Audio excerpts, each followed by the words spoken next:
Tidak, Yanti yang sebaik itu. Kita tidak tahu kapan dia akan pulang. Tenang saja.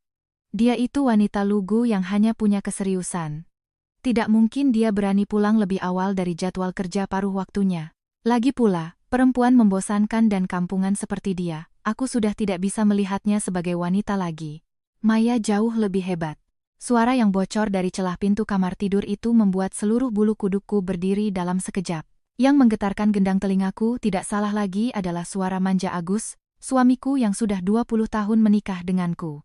Dan wanita yang tertawa sambil memeluknya adalah Maya, orang yang selama ini kupercaya sebagai sahabat terbaikku sejak SMA. Napas terasa berhenti saking terkejutnya. Meskipun aku berdiri di koridor sejuk ber-AC, keringat dingin yang lengket mengalir di punggungku.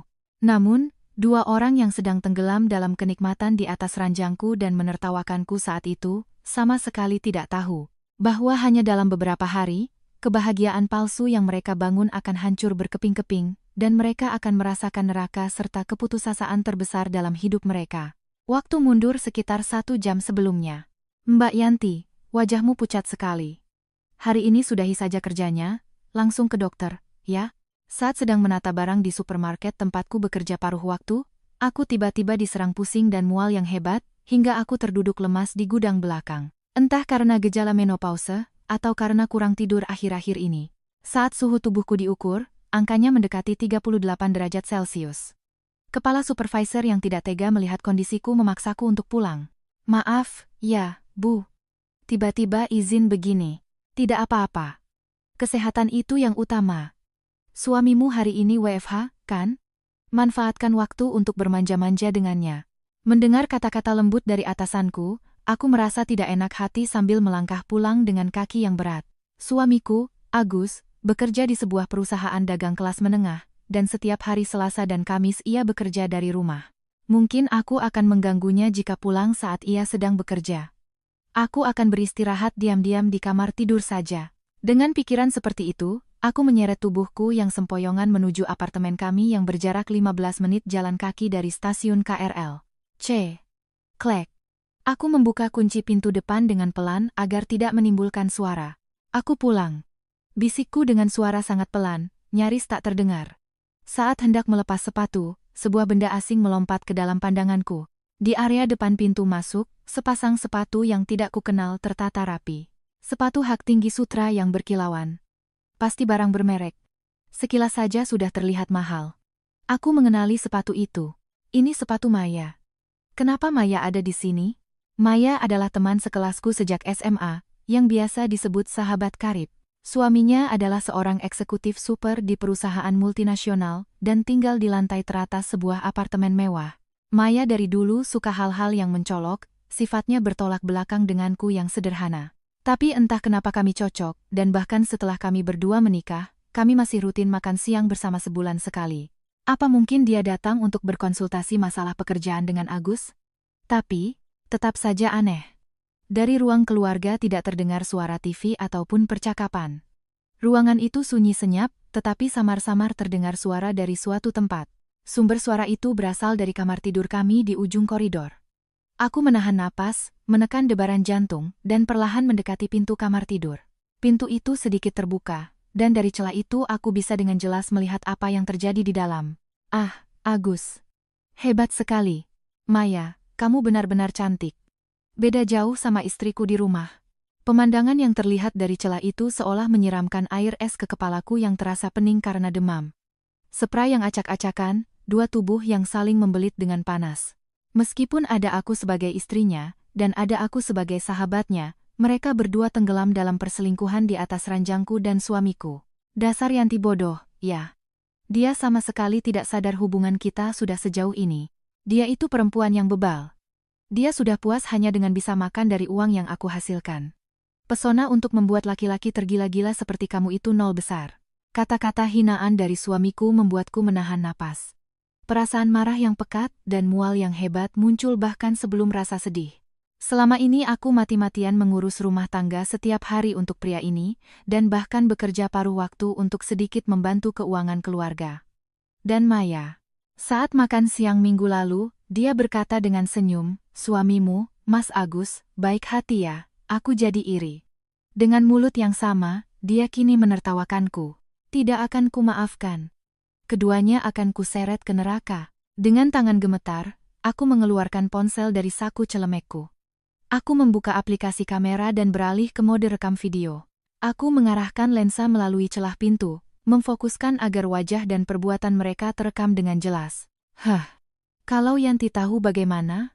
Apa dia akan pingsan, ya? Biarkan saja. Tanpa aku, dia tidak bisa hidup. Ayo, kemarilah.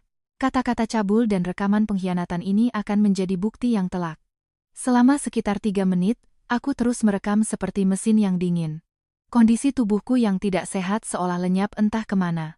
Pikiranku menjadi luar biasa jernih. Aku menghentikan rekaman dan memastikan video itu tersimpan. Apa yang akan kulakukan dengan video ini? Akan kutunjukkan pada mereka dan menuntut uang ganti rugi? Atau akan kukirim ke perusahaan Agus? Tidak, ada cara yang paling efektif. Aku membuka kontak di ponselku dan mencari seseorang. Kenzi, suami Maya. Kami bertukar kontak saat makan malam bersama dulu. Suami kebanggaan Maya, seorang pria elit dengan harga diri setinggi Gunung Everest. Apa yang akan terjadi jika ia melihat bukti bahwa istri tercintanya berselingkuh dengan seorang pria parubaya bergaji pas-pasan? Tanpa ragu, aku mengirimkan video itu ke WhatsApp Kenzi. Begitu tulisan terkirim muncul, sudut bibirku secara alami terangkat. Nah, inilah awal dari serangan balikku. Baru saja aku berpikir begitu, sebuah suara keras terdengar dari dalam kamar. Tadi di luar ada suara, tidak? Suara Agus membuatku terkesiap. Suara derit ranjang diikuti oleh langkah kaki berat yang jelas mendekat ke arah pintu. Tadi di luar ada suara, tidak? Langkah kaki Agus yang menginjak karpet semakin mendekat ke pintu kamar. Aku akan ketahuan. Seketika aku membalikkan badan dan menyelinap ke dalam kegelapan ruang cuci di sebelahnya. Aku menahan napas, menutup mulutku dengan kedua tangan. Jantungku berdebar begitu kencang seolah akan menembus tulang rusuk dan keringat dingin membasahi seluruh tubuh. Blam. Suara pintu kamar dibuka. Aneh. Perasaanku saja, mungkin? Suara Agus terdengar dari sangat dekat. Dia pasti membuka pintu dan melihat ke sekeliling koridor. Mas Agus penakut, deh. Mungkin cuma suara angin. Atau kamu pikir Yanti sudah pulang? Dari dalam kamar, terdengar suara tawa kecil Maya. Tidak mungkin. Dia sekarang pasti sedang bercucuran keringat mengangkat kardus demi upah murah di supermarket. Karena dia lemot, mungkin hari ini juga dia dimarahi oleh ibu-ibu pekerja paruh waktu lainnya.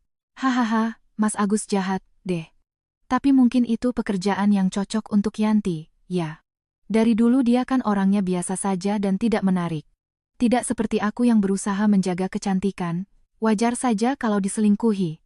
Percakapan mereka menjadi pisau tajam yang mengiris hatiku.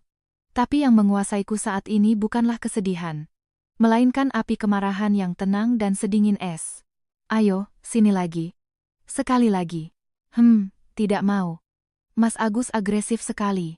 Setelah memastikan pintu tertutup kembali dan suara-suara cabul mulai terdengar lagi dari dalam, aku mengendap-endap menuju pintu depan. Aku mengambil sepatuku yang tergeletak, lalu keluar tanpa alas kaki. Begitu pintu besi tebal itu tertutup tanpa suara, ketegangan yang menahanku seolah putus, dan aku hampir saja tersungkur di tempat. Udara musim panas yang lembab terasa lengket di tubuh. Sambil menuruni tangga apartemen, aku memakai sepatuku dan berjalan sempoyongan menuju taman terdekat. Pandanganku kabur karena demam, tapi anehnya tubuhku masih bisa bergerak. Aku duduk di bangku di bawah naungan pohon dan mencoba mengatur napas yang tersengal. Selama 20 tahun menikah, aku selalu berusaha menjadi istri yang mendukung Agus. Dulu Agus adalah pria yang baik. Tapi sejak ia naik jabatan di perusahaan dagang tempatnya bekerja beberapa tahun lalu, ia mulai merendahkanku sepenuhnya. Kamu kan cuma lulusan SMA. Percuma nonton berita ekonomi, toh juga tidak akan mengerti. Jangan membantah. Kamu bisa makan karena uang yang aku hasilkan.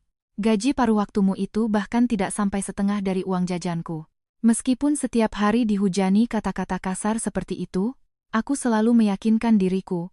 Dia lelah karena pekerjaan. Aku hanya perlu bersabar demi menabung untuk masa tua. Aku terus menahan diri sambil menjahit kembali celemekku yang sudah usang. Dan Maya. Sejak SMA, dia selalu menjadi pusat perhatian di kelompok kami. Cantik, glamor, dan selalu dikelilingi pria. Sementara aku, seorang siswi biasa yang tidak menonjol.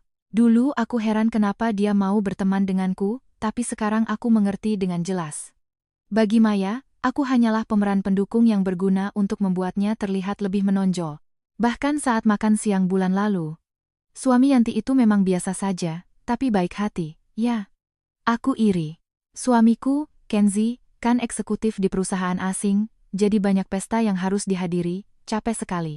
Aku iri dengan kehidupan sederhana seperti Yanti. Meskipun ia selalu merendahkanku dengan cara seperti itu, aku masih percaya dia adalah satu-satunya sahabatku. Aku benar-benar bodoh. Berpura-pura mendengarkan keluh kesahku, padahal di belakangku ia tidur dengan suamiku di ranjangku. Ternyata selama ini aku hanya dijadikan badut oleh mereka berdua. Aku menutupi wajahku dengan tangan yang gemetar. Tapi tak setetes pun air mata keluar. Hanya hasrat balas dendam yang hitam pekat, yang muncul dari lubuk hatiku, yang kini menggerakkanku. Aku menatap ponsel di tanganku. Pesan WhatsApp yang baru saja kukirim ke Kenzi, suami Maya. Belum ada tanda dibaca. Wajar saja. Dia adalah seorang eksekutif super sibuk di perusahaan multinasional. Mana mungkin ia punya waktu di tengah hari kerja untuk melihat pesan pribadi dari teman istrinya. Aku harus merencanakan langkah selanjutnya. Bukti ini saja mungkin tidak cukup. Haruskah aku menyewa detektif? Berapa banyak uang ganti rugi yang bisa kudapatkan? Saat aku sedang memutar otakku yang masih pening karena demam dan hendak mencari selingkuh, balas dendam, bukti di internet, tiba-tiba. Bes! Ponsel di tanganku bergetar hebat. Saat kulihat layarnya, muncul notifikasi yang tidak bisa dipercaya. Pesan WhatsApp berisi video itu bukan hanya sudah dibaca, tapi di layar kini berkedip tulisan panggilan masuk dari Kenzi. Saat itu pukul 2:30 sore. Suami elit yang seharusnya sedang sibuk bekerja itu meneleponku tepat setelah melihat video tersebut. Bagaimana ini? Apa aku akan dimarahi? Atau dituduh memalsukan video? Setelah ragu sejenak, aku memberanikan diri dan menggeser tombol jawab. Halo. Saat aku menjawab dengan suara serak, dari seberang telepon terdengar suara pria yang luar biasa rendah dan dingin. Ibu Yanti, bisakah kita bertemu sekarang juga? Suara itu mengandung hawa yang tidak biasa, seolah ia sedang mati-matian menahan amarah yang meluap-luap. Ibu Yanti, bisakah kita bertemu sekarang juga? Kata-kata Kenzi membuatku menahan napas. Tapi, bukankah Mas Kenzi sedang bekerja? Setelah melihat video istri saya yang seperti itu, saya tidak cukup beradab untuk bisa tetap bekerja dengan tenang. Kebetulan saya sedang berada di dekat sini. Saya tunggu di lounge hotel depan stasiun. Suara rendahnya yang tidak memberi ruang untuk penolakan membuatku hanya bisa menjawab, baik, lalu menutup telepon. Demamku sepertinya masih ada, tapi anehnya tubuhku terasa ringan. Aku merapikan rambutku yang berantakan di toilet taman, lalu menuju hotel mewah yang telah ditentukan di depan stasiun. Aku melewati pintu kaca yang megah dan melangkah masuk ke lounge yang tenang dan mewah. Sosok Kenzi yang duduk di dekat jendela langsung terlihat. Mengenakan setelan biru tua yang pas di badan dan jam tangan mahal, penampilannya memancarkan aura dominan yang membuat suasana di sekitarnya terasa tegang. Saat aku mendekat, Kenzi langsung berdiri dan mempersilakanku duduk tanpa kata. Maaf memanggil Anda mendadak. Saya dengar kondisi Anda sedang tidak baik. Tidak apa-apa. Lebih penting lagi, video itu. Saat aku hendak langsung ke pokok permasalahan begitu duduk, Kenzi memesan 2 cangkir kopi kepada pelayan dan menatapku dengan tatapan tajam. Matanya memancarkan warna yang menakutkan, seolah amarah yang membara telah dipadatkan hingga menjadi sedingin es. Mari kita bicara terus terang. Saya akan menghancurkan kedua orang itu sampai tuntas. Suara Kenzi rendah, seolah merayap di tanah. Sebenarnya, akhir-akhir ini pengeluaran Maya menjadi tidak wajar. Dia menggunakan kartu kredit keluarga saya untuk membayar barang-barang mewah dan restoran mahal hingga jutaan rupiah setiap bulannya. Saya baru saja akan menyewa detektif untuk menyelidiki untuk apa uang itu digunakan saat video dari Anda datang. Jadi Maya menggunakan uang Mas Kenzi untuk... Ya, sepertinya untuk menyenangkan suami Anda, membeli pakaian dalam seksi, membayar hotel, bahkan memberinya hadiah. Semuanya dibiayai dengan uang saya. Meskipun punya suami seperti saya, dia justru menggunakan uang saya untuk mencari sensasi murahan. Kenzi menggertakkan giginya. Bagi seorang pria elit yang sempurna sepertinya, fakta bahwa istrinya berselingkuh dengan pria yang penghasilannya lebih rendah, dan bahkan membiayai pria itu dengan uangnya sendiri, pastilah merobek-robek harga dirinya. Ibu Yanti, kita adalah sesama korban yang dikhianati oleh pasangan. Bagaimana? Maukah Anda bekerja sama dengan saya? Tentu saja kita akan memeras ganti rugi yang sangat besar dari mereka, dan juga menghancurkan mereka secara sosial. Saya mau. Saya tidak akan pernah memaafkan mereka. Mendengar suaraku yang penuh tekad, untuk pertama kalinya Kenzi tersenyum dingin. Pukul 7 malam, saat hari sudah benar-benar gelap, aku membuka pintu apartemenku seolah tidak terjadi apa-apa. Aku pulang. Saat masuk ke ruang keluarga, Agus sedang berbaring di sofa sambil bermain game di ponselnya. Di atas meja, berserakan kotak bekas nasi dari minimarket yang mungkin telah ia makan. Memikirkan bahwa beberapa jam yang lalu pria ini bercucuran keringat dengan sahabatku di ranjangku, rasa mual yang hebat menjalari tubuhku. Oh, lama sekali. Katanya pulang cepat karena sakit, kukira kau sudah menyiapkan makan malam. Agus mendecakkan lidah tanpa mengalihkan pandangan dari layar ponselnya. Maaf. Tadi di rumah sakit aku diinfus sebentar. Saat aku berbohong, Agus menghela napas panjang dengan berlebihan. Dasar. Cuma demam sedikit saja sudah berlebihan. Makanya kamu itu payah. Perempuan sepertimu yang lulusan SMA dan tidak punya kelebihan apa-apa, tidak punya otak selain menggunakan badan untuk bekerja. Jangan menghalangi jalan orang yang mencari nafkah dengan otak seperti aku. Aku tidak menjawab apa-apa, hanya menatap wajah Agus dengan tatapan tajam yang menusuk. Biasanya aku akan meminta maaf, maafkan aku. Tapi kali ini, melihatku yang hanya diam menatapnya dengan dingin, Agus tampak terkejut sejenak dan bahunya sedikit tersentak. Apa lihat-lihat? Kamu pikir bisa makan karena siapa? Hah? Maaf. Aku akan segera siapkan makan malam. Aku segera mengalihkan pandanganku, menekan emosiku sepenuhnya, dan berjalan ke dapur. Untuk saat ini, aku akan membiarkannya.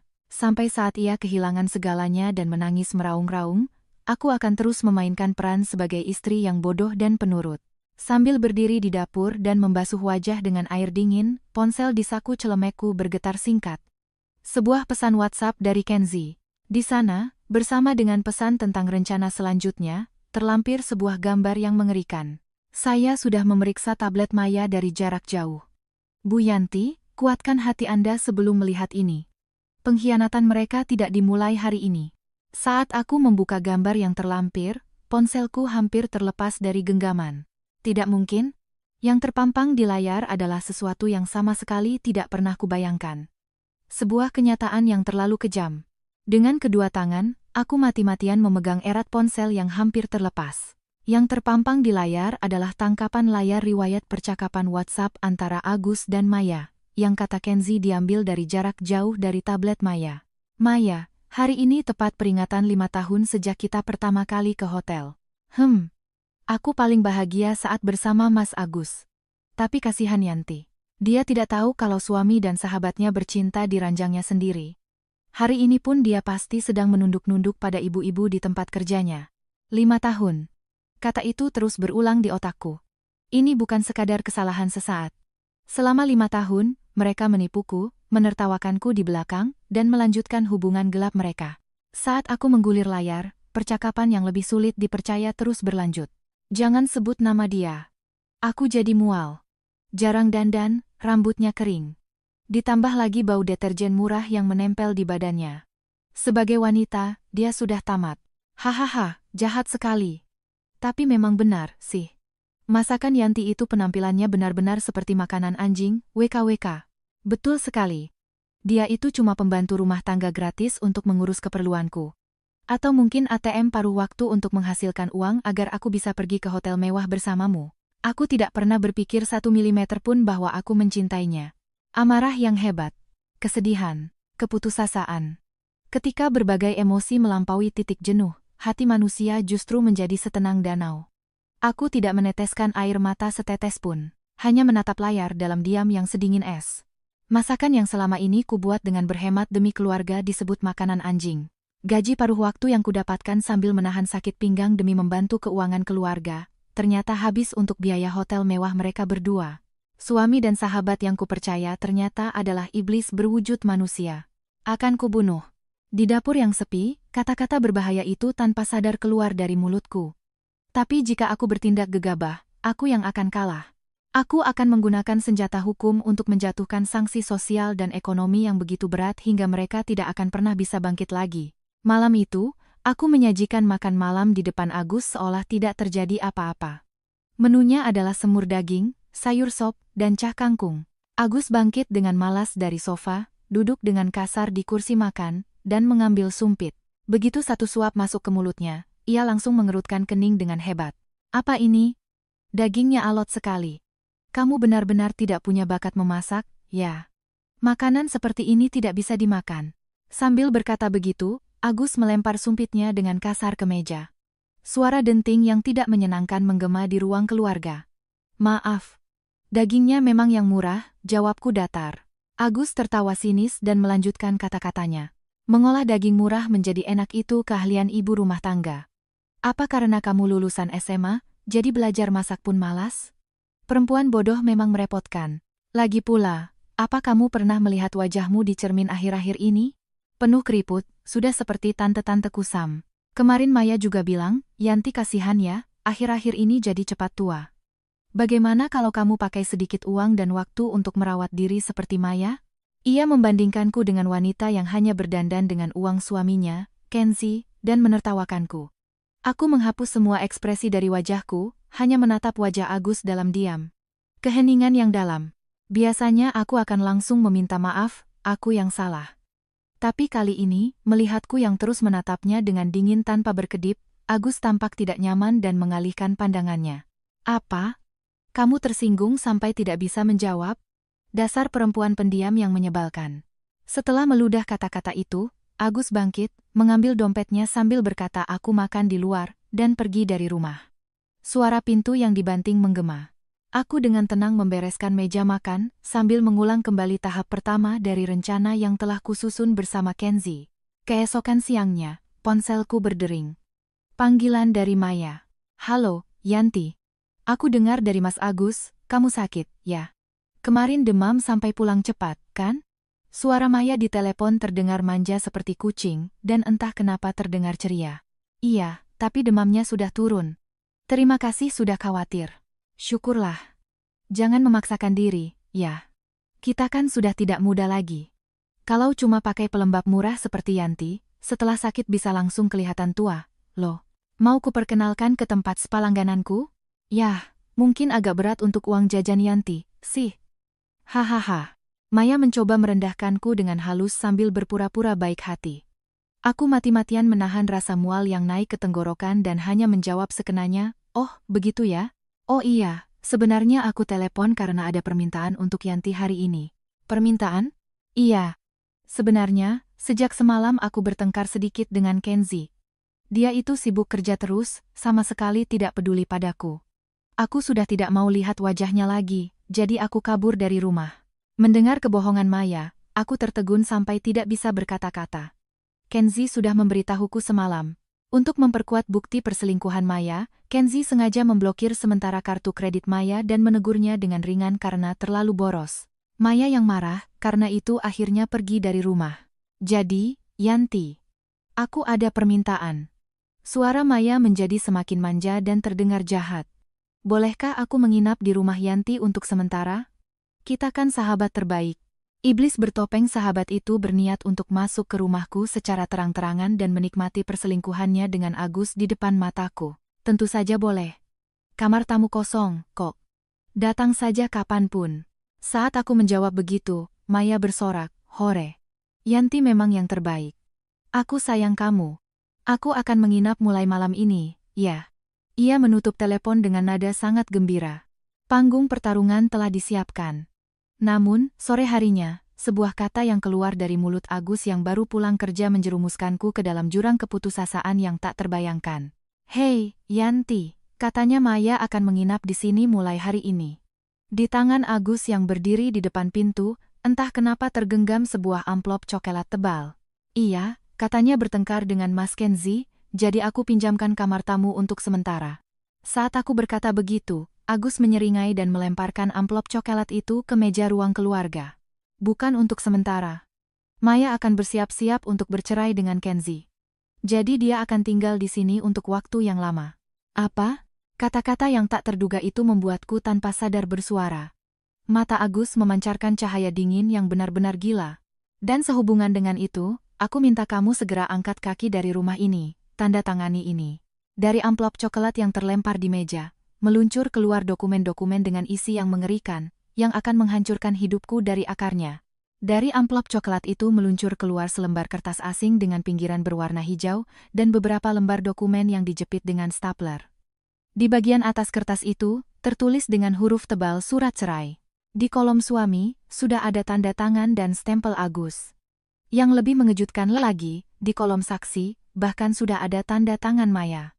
Apa maksudnya ini? Tanyaku dengan suara tercekat. Agus tersenyum angkuh dan sinis. Sudah tidak bisa baca, ya? Surat cerai.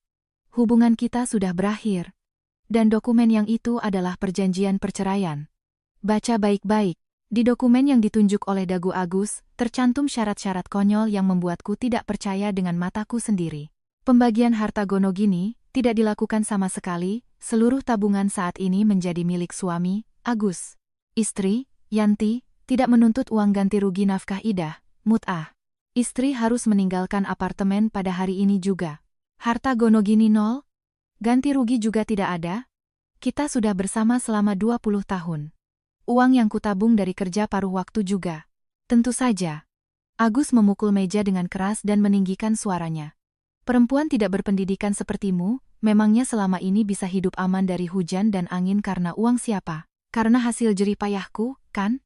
Gaji paruh waktumu itu bahkan tidak cukup untuk membeli satu setel jas kerjaku. Dasar benalu yang hanya menumpang hidup padaku, sekarang mau pergi sambil minta uang? Tidak tahu malu sekali? Kata-kata kasarnya yang tidak masuk akal membuatku bahkan kehilangan keinginan untuk membantah. Aku hanya menatap wajah suamiku yang penuh kegilaan itu dalam diam. Bukan karena marah hingga tidak bisa berkata-kata. Melainkan karena saking konyolnya situasi ini, aku kehilangan kata-kata. Tapi Agus salah mengira diamku sebagai tanda bahwa aku tersinggung dan tidak bisa membantah. Tidak bisa bilang apa-apa, kan? Lagi pula, seumur hidup harus terus bersama nenek-nenek penuh keriput yang sudah tidak peduli penampilan sepertimu, jangan bercanda. Aku punya Maya, wanita yang sangat cantik dan berharga. Saat itu juga, ting-tong, suara bel pintu yang aneh terdengar di dalam ruangan. Agus dengan cepat berjalan ke pintu depan dan membukanya. Selamat datang, Maya. Mas Agus, aku kangen. Yang masuk ke ruang keluarga adalah Maya, menyeret koper besar bermerek. Ia melirikku sekilas, lalu menutup mulutnya dengan pura-pura dan tertawa kecil. Maaf ya, Yanti. Aku memutuskan untuk bercerai dengan Kenzi. Pria yang suka mengekang seperti dia, sudah muak aku. Mulai sekarang, aku akan hidup di rumah ini bersama Mas Agus yang paling mencintaiku. Yanti juga akan bercerai, kan? Terima kasih sudah merawat Mas Agus selama ini. Maya, yang telah sepenuhnya menanggalkan topeng sahabatnya, dengan angkuh mendeklarasikan perebutannya di rumahku. Tapi bukan hanya dia yang menjerumuskanku ke jurang keputusasaan. Akhirnya kita bisa mengusir perempuan miskin ini, ya. Lama sekali rasanya. Dari belakang Maya, terdengar suara wanita tua yang kukenal. Ibu. Yang berdiri di sana adalah Ibu Agus, yaitu ibu mertuaku, Lastri. Lastri menatapku dengan tatapan dingin seolah melihat serangga. Yanti, ibu benar-benar kecewa padamu. Tidak punya pendidikan, latar belakang keluarga juga tidak baik. Sampai kapanpun tidak juga memberikan cucu. Ibu ini, dari dulu ingin sekali menantu seperti Nak Maya, yang berkelas. Agus yang telah menyelamatkan Nak Maya dari pria dingin, yang hanya punya uang seperti Kenzi itu benar-benar pria sejati. Mendengar kata-kata ibu mertuaku, aku merasa dunia di depanku menjadi gelap.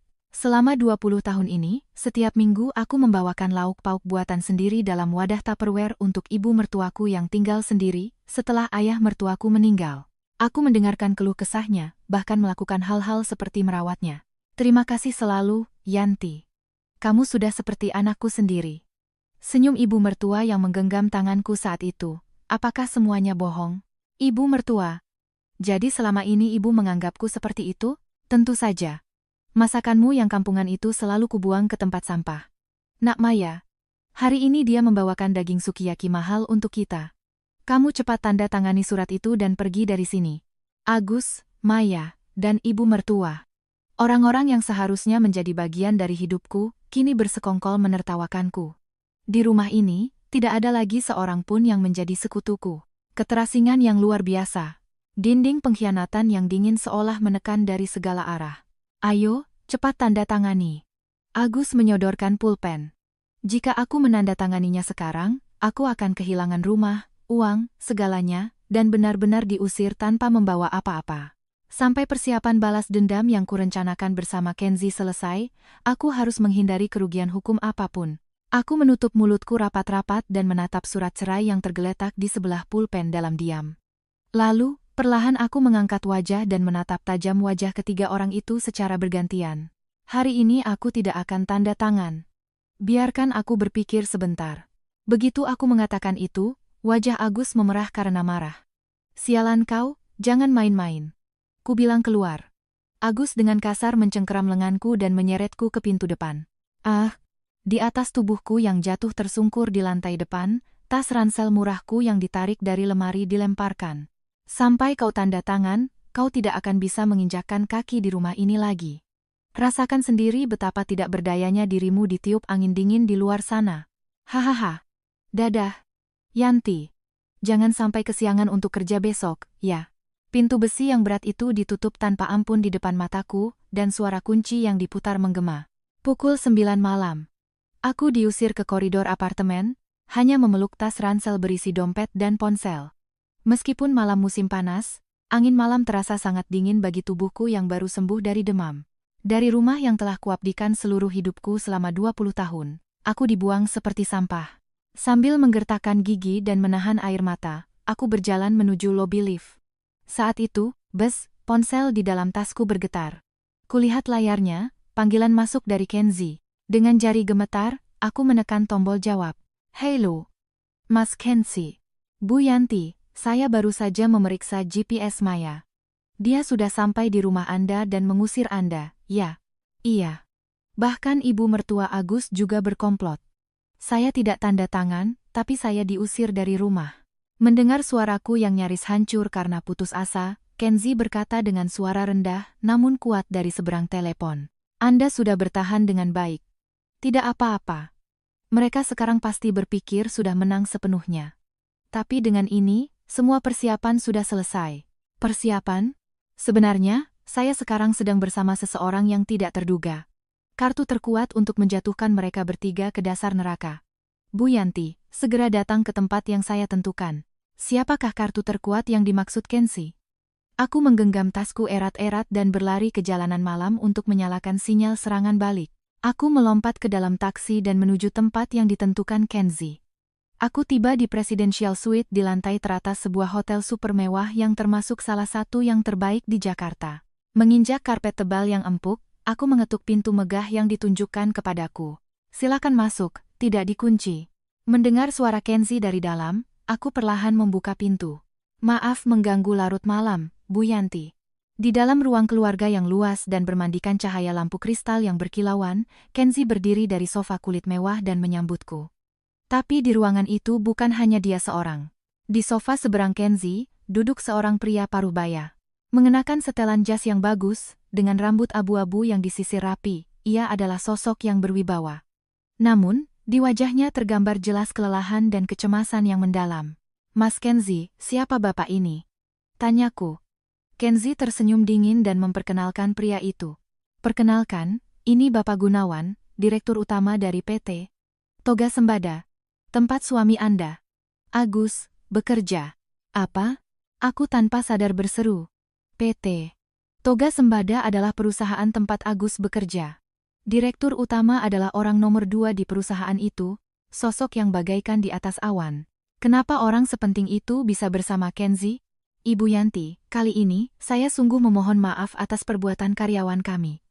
Pak Gunawan berdiri dan membungkuk dalam-dalam di hadapanku, hampir membentuk sudut siku-siku. Sebenarnya, perusahaan multinasional tempat Pak Kenzie bekerja adalah klien terbesar kami yang sama sekali tidak boleh kami lepaskan. Fakta bahwa karyawan kami, Agus, berani mendekati istri dari pimpinan perusahaan tersebut adalah tindakan yang tidak bisa dimaafkan dan tidak bisa kami abaikan begitu saja sebagai perusahaan. Ternyata, Kenzie adalah klien terbesar perusahaan Agus. Kenzie yang istrinya direbut pasti mengancam akan membatalkan kerjasama dan memanggil direktur utama. Pak Direktur, tolong angkat kepala Anda. Yang salah adalah mereka. Saat Kenzie mendesak dengan suara dingin, Pak Gunawan duduk kembali di sofa dengan langkah berat dan menghela napas panjang. Pria bernama Agus itu, di kantor pun memang sedikit terlalu tinggi menilai dirinya. Dia sering menjelek-jelekkan Anda di depan rekan kerja dan bawahannya. Katanya, istri saya itu benalu lulusan SMA. Kalau bukan saya yang menafkahi, dia tidak bisa hidup. Perempuan rendahan yang tidak punya kelebihan apa-apa. Saat mendengar penghinaan itu, hatiku menjadi anehnya tenang. Bukan marah sampai wajahku memerah, bukan juga sedih sampai menangis. Aku hanya menatap kedua tanganku yang tergenggam di pangkuan, seolah tenggelam ke dalam lautan bersuhu 0 derajat absolut. Benalu. Perempuan rendahan. Kata-kata sombong Agus itu bergema pelan di dalam kepalaku. Pak Gunawan yang salah mengira diamku sebagai tanda syok hingga tak bisa berkata-kata, menundukkan alisnya dengan lebih menyesal. Sungguh saya tidak tahu harus meminta maaf seperti apa. Tadi saya dengar dari Pak Kenzi bahwa Anda diusir dari rumah Anda. Biaya hotel dan biaya hidup untuk sementara akan kami, pihak perusahaan, yang menanggung. Tidak perlu. Memecah keheningan, aku memotong dengan suara pelan namun jelas. Kenzi dan Pak Gunawan saling berpandangan dengan terkejut. Bu Yanti, tapi Anda diusir dari rumah dan tidak punya uang sepeser pun. Aku perlahan mengangkat wajah dan memberikan senyum dingin kepada mereka berdua. Agus sedang membuat kesalahan besar. Kesalahan besar? Ya. Dia mengira saya adalah perempuan tidak mampu dan miskin. Tapi sebenarnya, sertifikat hak milik, SHM, apartemen yang kami tinggali itu 100% atas nama saya. Mata Pak Gunawan membelalak, dan Kenzi pun sedikit terkejut. Apartemen itu dibeli secara tunai oleh almarhum ayah saya atas nama saya sebelum kami menikah. Agus hanya membayar iuran pengelolaan bulanan, IPL, dan biaya listrik air saja, tapi dia berkhayal bahwa dialah pemiliknya. Dia benar-benar bodoh. Artinya, dengan mengusir saya yang merupakan pemilik rumah, mereka sekarang berada dalam kondisi menyusup secara ilegal ke properti orang lain. Saat aku dengan tenang menyatakan fakta itu, keheningan sejenak menyelimuti ruangan. Selain itu, aku mengeluarkan buku tabungan yang sudah usang dari tasku dan meletakkannya di meja. Uang yang saya hasilkan dari kerja paruh waktu di supermarket, selama 20 tahun ini saya investasikan di reksadana dan saham yang aman. Tujuannya adalah untuk menabung dana pensiun, menggantikan Agus yang hanya bisa menghambur-hamburkan uang. Aset pribadi saya saat ini sekitar 8 miliar rupiah. 8 miliar. Suara Pak Gunawan tercekat. Bukan benalu tak berguna, bahkan rumah dan seluruh aset ada di tanganku. Agus, tanpa menyadari bahwa fondasi hidupnya sepenuhnya berada di telapak tanganku, justru meremehkanku seolah ia adalah raja. Sungguh badut yang konyol dan menyedihkan. Luar biasa, Kenzi tertawa rendah, terdengar benar-benar geli dari lubuk hatinya. Sempurna, Bu Yanti. Dengan ini, semua kepingan puzzle untuk menjatuhkan mereka ke dasar jurang sosial telah lengkap. Ya, saya tidak akan memberi ampun sedikit pun. Saat aku dan Kenzi saling bertukar pandang dingin, tiba-tiba. Blululul, ponselku yang tergeletak di meja berbunyi nyaring. Kulihat layarnya, sebuah pesan dari Agus. Woi perempuan bodoh. Karena kau tidak mau tanda tangan, semua barang-barangmu sudah kulempar dari balkon ke tempat sampah di bawah. Sekalian, papan nama almarhum ayahmu yang kotor itu juga sudah kubungkus bersama sampah dapur. Kuak-kuaka. Sekarang kamar jadi lega. Saat membaca pesan itu, sesuatu yang telah kutahan selama 20 tahun di dalam diriku, akhirnya putus dengan suara keras. Mas Kenzi. Suaraku yang menggeram membuat Kenzi dan Pak Gunawan menahan napas. Kita percepat rencananya. Tidak, besok pagi-pagi sekali, kita akan tunjukkan neraka pada mereka. Tirai pembalasan dendam besar, tanpa ampun akhirnya akan segera diangkat. Keesokan paginya, pukul 5 subuh saat langit baru mulai terang, aku bergegas dengan taksi menuju tempat pembuangan sampah di apartemenku. Dengan napas terengah-engah, aku membuka pintu tempat sampah. Di sana, tasku yang robek tak karuan dan kantong-kantong sampah berisi barang-barang pribadiku yang kukenal, menumpuk berantakan. Aku mengaduk-aduk kantong sampah seperti orang gila, dan mengambil papan nama almarhum ayahku, yang terlempar di bagian paling bawah. Untungnya, karena terbungkus handuk, tidak ada kerusakan parah. Tapi membuang jiwa ayahku yang telah membesarkanku dengan penuh kasih sayang bersama sampah dapur. Aku tidak akan pernah memaafkannya. Tidak akan kuselesaikan dengan cepat. Akan kuambil semuanya perlahan, seperti mencekik leher dengan kapas. Sambil memeluk erat papan nama itu di dadaku, aku membiarkan api amarahku berkobar hingga batas maksimal. Beberapa jam kemudian, pukul 10 pagi. Di depan pintu apartemenku, berdiri aku, Kenzi, dan Pak Gunawan dari PT Toga Sembada. Dari dalam pintu terdengar suara tawa vulgar dan keributan pesta. Sepertinya Agus hari ini mengambil cuti. Yang lebih tidak bisa dipercaya, ia memanggil beberapa junior dari kantornya dan mengadakan pesta perayaan awal hidup barunya bersama Maya. Ini adalah informasi yang didapatkan Kenzi secara instan dengan menggunakan detektif. Mengajak bawahan dari kantor untuk berpesta dengan selingkuhannya. Ini adalah aib perusahaan kami. Hari ini, saya akan benar-benar menghentikan napasnya, gumam Pak Gunawan dengan wajah berkedut karena marah. Bu Yanti. Kuncinya. Atas suara tenang Kenzi, aku mengangguk dan mengeluarkan kunci cadangan dari tasku. Ceklek. Aku membuka kunci tanpa suara dan mendorong pintu yang berat itu perlahan.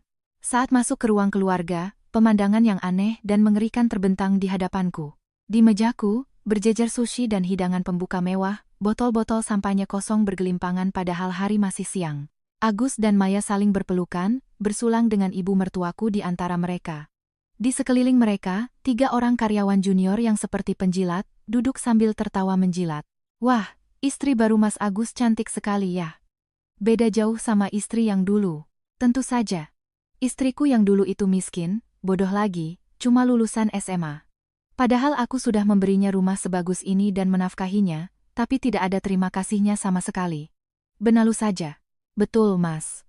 Eksekutif hebat seperti Mas Agus memang pantasnya dapat istri sosialita seperti Mbak Maya. Didukung oleh para juniornya, Agus tertawa terbahak-bahak. Maya pun menempelkan dadanya, yang berisi ke lengan Agus sambil berkata, "Ah, Mas Agus, terlalu memuji." Saat itulah, ibu mertuaku, Lastri, yang menyadari keberadaan kami di pintu masuk ruang keluarga, berdiri dengan alis terangkat tajam. "Hei kamu, bagaimana kamu bisa masuk, padahal sudah kubilang kuncinya diganti?" Menjijikan sekali, seperti penguntit saja. Suara melengking Lastri membuat semua mata tertuju pada kami.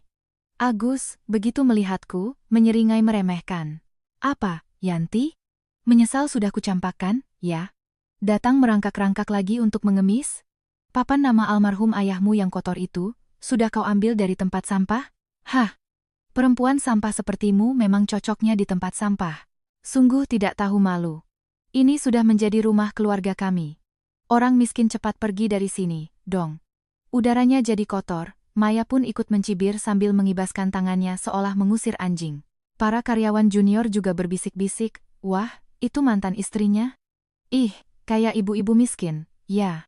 Kalau aku sih ogah banget. Aku tidak membalas sepatah kata pun, hanya diam menatap kebusukan mereka dengan tatapan sedingin es. Agus lagi-lagi salah mengira tekanan diamku sebagai ketakutan karena tidak bisa membantah. "Woi, kau dengar tidak? Kalau kau bersujud dan minta maaf di sini sekarang juga, mungkin tuntutan ganti rugi akan kumaafkan. Perempuan rendahan sepertimu seumur hidup kerja paruh waktu pun tidak akan bisa membayarnya." Agus, dengan angkuh menatapku sambil mengangkat gelas sampanyenya. Mendengar kata-kata itu, aku tersenyum dingin dan perlahan bergeser 1 langkah ke samping. Hah? Saat sosok kedua pria yang berdiri bersembunyi di belakangku sepenuhnya terlihat oleh ruang keluarga, wajah Agus dan para karyawan juniornya pucat pasi dalam sekejap. "Pak, Direktur?" Salah satu junior menunjuk ke arah pintu dengan jari gemetar. Agus membuka matanya selebar mungkin, mulutnya ternganga seperti ikan mas. Gelas sampahnya yang terlepas dari tangannya jatuh ke lantai dan pecah berkeping-keping dengan suara nyaring. "Pak Gunawan. Kenapa?" Dan suaminya Maya. Keributan pesta yang tadi begitu riuh, kini sunyi senyap seolah air disiramkan. Pak Gunawan, dengan wajah marah seperti iblis, berkata dengan suara rendah yang menggetarkan. "Kelihatannya seru sekali ya, Agus. Membawa istri dari klien pentingku ke rumahku dan bersenang-senang, ya?" Kemunculan penguasa absolut membuat Agus membeku total. Pengadilan eksekusi neraka tanpa jalan keluar akhirnya akan segera dimulai. Prang. Gelas sampahnya kristal mewah yang terlepas dari tangan Agus pecah berkeping-keping dengan suara yang mengenaskan. Ruang keluarga yang tadinya riuh, kini senyap seolah waktu berhenti. "Pak Gunawan. Kenapa? Di rumah saya?" Agus, dengan wajah pucat seperti melihat hantu, mundur dengan kaki gemetar. "Di rumah saya? Beraninya kau bicara seperti itu?" Bentakan Pak Gunawan yang seperti guntur membuat udara di ruang keluarga bergetar. Saking dahsyatnya aura itu, para karyawan junior yang tadinya mengelilingi Agus seperti penjilat, menjerit ketakutan. Kami tidak tahu, Pak. Katanya Mas Agus sudah bercerai baik-baik dengan istrinya, dan akan tinggal dengan pacar barunya, jadi kami diundang untuk merayakan. Kalian juga bersalah. Tidak punya kesadaran membawa nama perusahaan, malah ikut-ikutan dalam skandal perselingkuhan yang melibatkan istri klien penting. Nama dan jabatan kalian sudah saya catat. Mulai besok tidak perlu datang ke kantor lagi. Sekarang juga hilang dari sini. Baik, Pak. Maafkan kami.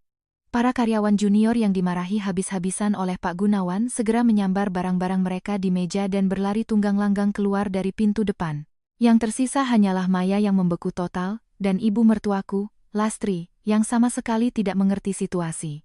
Lastri, karena tidak tahu siapa Pak Gunawan, justru maju dengan alis terangkat. Hei! Kalian siapa? Tiba-tiba masuk ke rumah orang dan mengusir teman-teman anak saya. Saya panggil polisi, ya. Lastri menatapku tajam. Yanti, kamu yang membawa preman-preman ini, kan? Hanya karena dicampakkan, kamu datang mengganggu ke apartemen megah hasil jeripayah Agus, sungguh perempuan hina. Mendengar kata-kata sombong ibu mertua yang buta situasi, Pak Gunawan tertegun sampai kehabisan kata-kata. Tapi yang memecah keheningan adalah Kenzi, yang sejak tadi diam mengamati situasi. Polisi? Bagus. Silakan panggil. Yang akan ditangkap karena menyusup secara ilegal adalah kalian. Apa katamu? Kenzi berjalan perlahan ke depan Maya yang pucat pasi. Kenzi. Tidak. Ini. Apanya yang tidak?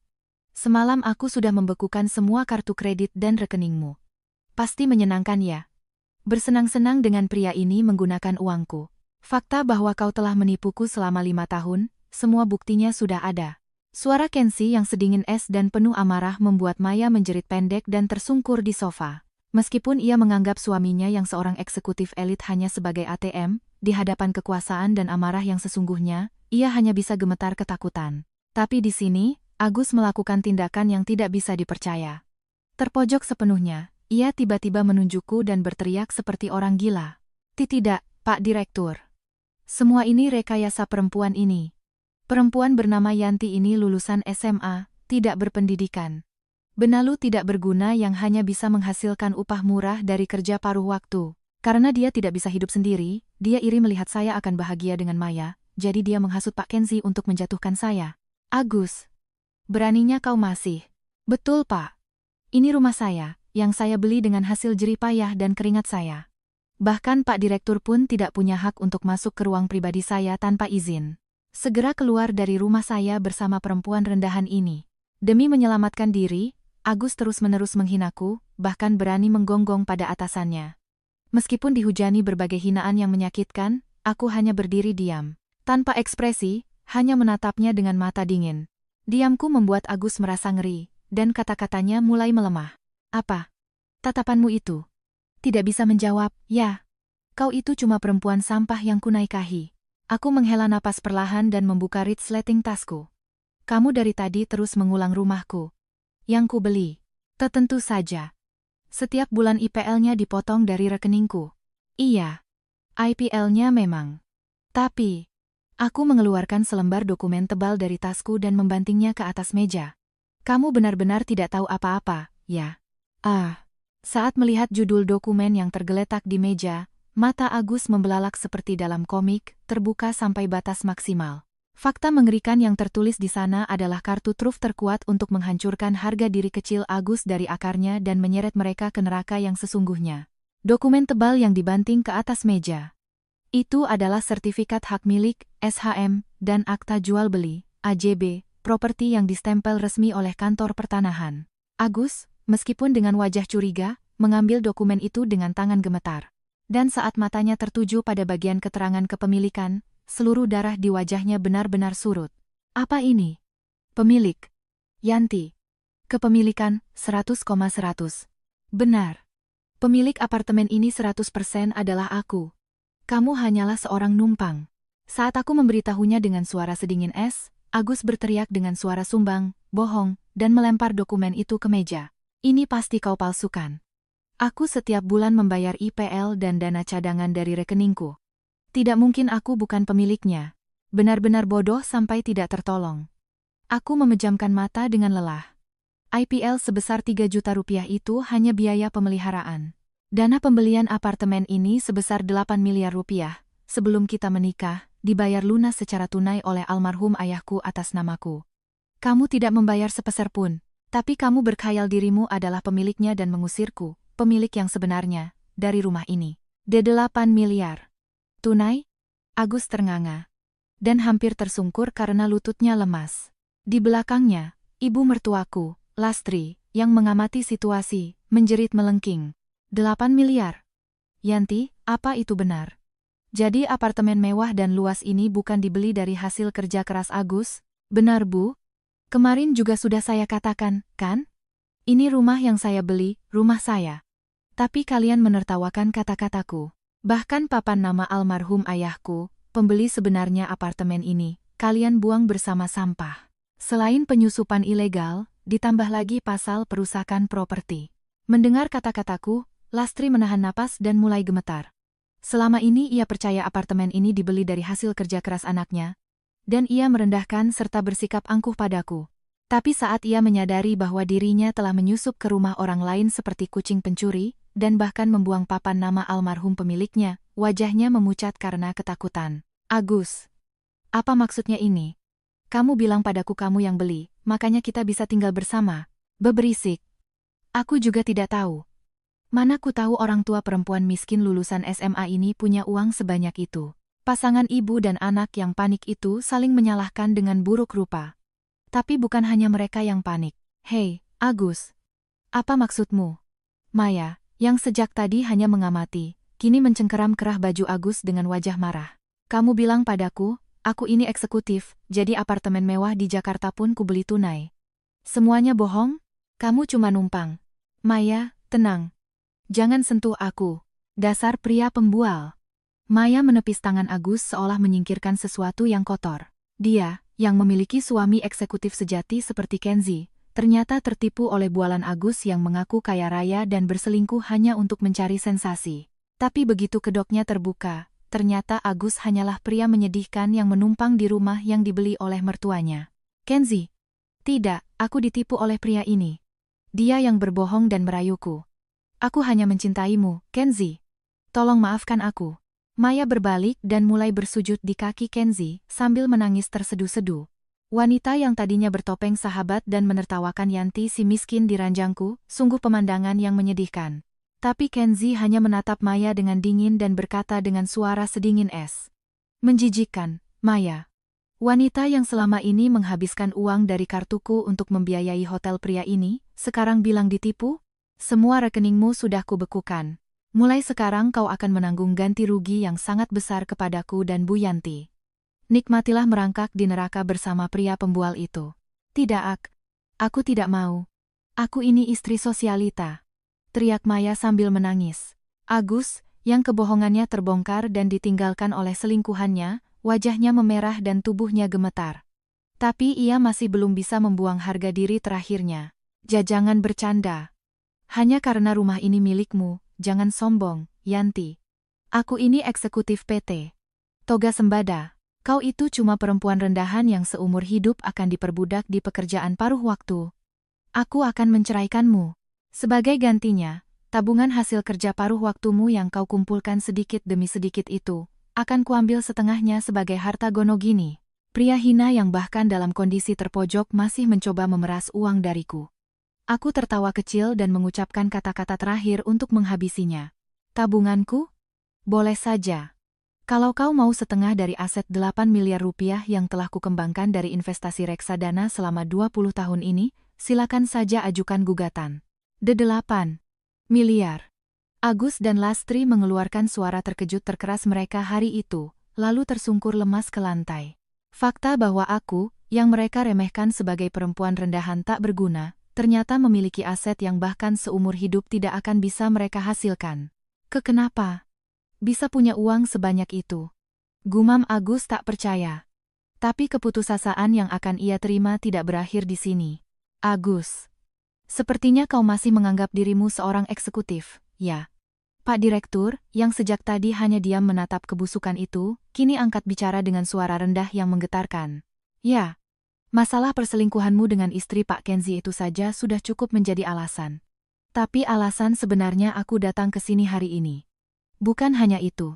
Mendengar kata-kata Pak Gunawan, sisa-sisa darah di wajah Agus benar-benar lenyap. Kau telah melakukan sesuatu yang tidak bisa diperbaiki di perusahaan. Semuanya sudah diselidiki. Pihak kepolisian juga sudah bergerak. Polisi? Saat kata itu keluar, Agus berteriak, "Aar!" sambil mencakar-cakar kepalanya dan tersungkur bersujud di tempat. Akhirnya, dosa terbesar yang selama ini disembunyikan pria ini akan segera terungkap. "Pak Direktur, apa maksudnya?" Ibu mertuaku, Lastri, bertanya dengan suara bergetar melihat Agus yang merangkak di lantai dan kejang-kejang. Pak Gunawan menatap Agus dengan tatapan sedingin es seolah melihat serangga, lalu berkata dengan tenang namun penuh tekanan, "Tanyakan saja pada putra Anda tentang fakta bahwa selama 5 tahun terakhir, dalam proyek yang ia kelola, ia membuat perusahaan fiktif dan secara ilegal menarik dana dalam jumlah besar dari PT Toga Sembada. Penggelapan dana." Dari mulut Lastri terdengar suara seperti udara yang tersedot keluar. "Benar sekali. Totalnya sekitar 3 miliar rupiah. Untuk menghindari deteksi, ia memanipulasi pembukuan dengan lihai. Tapi setelah mendapat laporan dari Pak Kenzi, kami segera melakukan audit internal dan semuanya terungkap. Uang itu digunakan untuk membiayai hotel mewah dan barang-barang mewah untuk Nyonya Maya, dan yang terpenting, untuk mempertahankan bualannya sebagai seorang eksekutif kaya raya, ia menggelapkan uang perusahaan. Penggelapan dana sebesar 3 miliar rupiah. Fakta mengerikan itu membuat udara di ruang keluarga membeku total. Bohong. Tidak mungkin. Agus, jadi bualanmu tentang membeli rumah ini tunai itu bohong, dan kau juga seorang pencuri di perusahaan? Maya menatap Agus dengan tatapan tidak percaya, lalu perlahan menjauh dari pria yang merangkak itu. Baru saja ia merengek paling mencintaiku, tapi begitu kedok pria itu terlepas, sikapnya langsung berubah. Tapi Agus masih belum menyerah. Dengan wajah basah oleh air mata dan ingus, ia merangkak dan memeluk sepatu kulit Pak Gunawan. "Tidak, Pak Direktur. Itu hanya kesalahan pencatatan biaya. Saya hanya meminjam sebentar, dan berniat untuk mengembalikannya. Tolong jangan laporkan ke polisi. Kalau saya dipecat, hidup saya akan berakhir." "Sudah berakhir. Laporan ke polisi sudah dibuat. Setelah ini, kau akan ditangkap atas tuduhan penggelapan dana dalam jabatan." Mendengar vonis tanpa ampun dari Pak Gunawan, Agus yang benar-benar kehilangan jalan keluar, menjadi gila dan mengarahkan sasaran kemarahannya padaku. "Yanti, ini semua salahmu. Semua salahmu." Dengan mata merah menyala, Agus menggonggong seperti anjing gila. "Ini semua karena perempuan miskin sepertimu pelit dengan gajiku dan mengurangi uang jajanku. Kalau saja kau wanita yang lebih pengertian dan membiarkanku menggunakan uang dengan leluasa, aku tidak akan melakukan penggelapan. Dasar nenek-nenek tidak menarik yang masakannya tidak enak. Kau yang tidak bisa memuaskanku, kau yang salah." Pria menyedihkan yang bahkan kejahatannya sendiri ia salahkan pada istrinya demi pembenaran diri. Di sana, watak asli manusia yang terpojok hingga batasnya terpampang dengan sangat buruk rupa. Aku tidak mengubah ekspresi sama sekali, hanya menatap Agus dalam diam. Bahkan tidak ada rasa marah. Tidak ada kesedihan. Yang ada hanyalah penghinaan murni dan absolut, seperti melihat kotoran di pinggir jalan. Melihatku yang tidak mengucapkan sepatah kata pun dan terus menatapnya dengan tatapan sedingin es, kata-kata Agus perlahan melemah. "Apa? Katakan sesuatu. Kau yang salah, kan? Bagaimana isi kepalamu itu? Menyalahkan kejahatanmu pada istrimu? Sebusuk apa dirimu?" Kenzi yang angkat bicara menggantikanku. Ia menghela napas dengan sangat jengkel, lalu mengalihkan pandangannya pada Maya yang gemetar di sudut dinding. "Nah, pemusnahan sosial Agus sudah selesai. Selanjutnya giliranmu, Maya." "Hik," mendengar bentakan keras Kenzi, bahu Maya tersentak. "Aku tidak ada hubungannya. Agus yang mencuri uang perusahaan. Aku tidak tahu apa-apa. Aku ditipu." Maya mati-matian menggelengkan kepala dan mencoba merangkul Kenzi. "Tidak ada hubungannya. Jam tangan mewah di lenganmu itu, kalung di lehermu itu, semuanya dibeli dengan uang hasil kejahatan. Meskipun kau tidak tahu itu barang curian, kau juga akan diperiksa oleh polisi." "Tidak, polisi. Aku tidak mau ke sana. Aku ini sosialita. Diperlakukan seperti kriminal, aku tidak mau." Maya menutupi wajahnya dengan kedua tangan dan menangis histeris. Lalu, ia menatapku dengan mata memohon. "Yanti, kita kan sahabat terbaik. Tolong hentikan Kenzi. Aku minta maaf sudah masuk ke rumahmu tanpa tahu itu rumahmu, ya.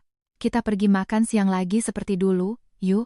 Wanita iblis yang bahkan dalam situasi seperti ini masih mencoba memanfaatkanku dengan berlindung di balik kata sahabat.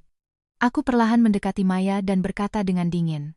Manusia yang menjelek-jelekkanku dan tertawa bersama pria ini di ranjangku, beraninya kau bicara seperti itu. Oh, lagi pula, Maya. Saat Kenzi bilang, giliranmu? Itu bukan hanya tentang keterlibatan dalam penggelapan dana. Saat Maya mengeluarkan suara bingung, wiu, wiu. Dari kejauhan terdengar suara sirene yang tidak menyenangkan mendekat. Polisi datang untuk menangkap Agus. Tapi kata-kata yang dilontarkan Kenzi pada Maya adalah ultimatum terakhir yang begitu mengerikan hingga menenggelamkan suara sirene itu. Maya. Rahasia terbesarmu yang kau sembunyikan dariku selama 5 tahun terakhir. Aku sudah mendapatkan buktinya. Rahasia terbesar? Seketika, semua ekspresi lenyap dari wajah Maya. Kebenaran yang ia sembunyikan mati-matian dan sama sekali tidak boleh terbongkar, kini akan disingkap di bawah terang benderang. Wiu, wiu, wiu. Sirene mobil polisi yang tadinya terdengar dari kejauhan semakin mendekat dan berhenti tepat di bawah apartemen kami.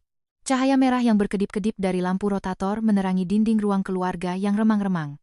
Polisi. Polisi datang. Agus, yang masih merangkak di lantai, gemetar hebat dengan gigi bergemeletup. Tapi Kenzi, seolah tidak peduli dengan suara sirene itu, mengeluarkan beberapa lembar foto dari saku dadanya dan melemparkannya ke depan Maya. Maya, ini rahasia terbesarmu yang kau sembunyikan dariku selama 5 tahun terakhir. Leo dari Klub Luminas di SCBD. Kau telah menghabiskan puluhan miliar rupiah dari kartuku untuknya, kan? Ekspresi Maya benar-benar kosong. Foto-foto yang terlempar itu dengan jelas menunjukkan sosok Maya yang tersenyum lebar sambil memeluk seorang pria muda tampan di depan menara sampahnya mewah. Host? Maya. Apa maksudnya ini? Agus, yang tidak mengerti, menatap foto-foto itu dengan bingung. Kenzi menatapnya dengan pandangan kasihan dan berkata dengan dingin. Kau pikir kau pria menarik yang berhasil merebut Maya dari seorang eksekutif sepertiku, ya? Bodoh sekali. Kau hanya dompet yang mudah dimanfaatkan. Benar. Maya menggunakan 2 pria. Aku dan kau. Untuk melunasi utangnya yang sangat besar di klub itu. Dengan kartu kreditku, ia membeli barang-barang mewah dan hotel, lalu menjualnya kembali untuk diberikan pada si host. Dan kekurangannya, Agus, ditutupi oleh uang yang kau gelapkan dari perusahaan. Mendengar kata-kata Kenzi, Agus menatap Maya dengan mata melotot. Maya, tidak mungkin. 3 miliar itu. Katamu ibumu sakit parah dan harus dioperasi di luar negeri. Aku melakukannya untuk menyelamatkanmu. Maya menggigit bibirnya dan memalingkan muka. Agus, yang mengira dirinya adalah pahlawan yang melindungi wanita yang ia cintai, akhirnya menggelapkan uang perusahaan. Tapi uang itu ternyata habis untuk bersenang-senang dengan host muda. Harga diri Agus yang merasa dirinya eksekutif hancur berkeping-keping. Bohong. Katakan ini bohong, Maya. Kau bilang kau mencintaiku. Kau bilang aku jauh lebih menarik daripada Yanti yang miskin itu. Agus mengguncang bahu Maya seolah memohon. Tapi saat itu, dari mulut Maya yang terpojok, keluar kata-kata kasar yang tidak bisa dipercaya. Jangan sentuh aku, pria bodoh. Maya menampar pipi Agus dengan keras dan mulai berteriak seperti orang gila. Pria parubaya botak dengan gaji pas-pasan sepertimu, mana mungkin aku cintai sungguhan. Kau hanya dompet gampang yang langsung menggelapkan uang perusahaan dan memberikannya padaku hanya dengan sedikit tangisan palsu.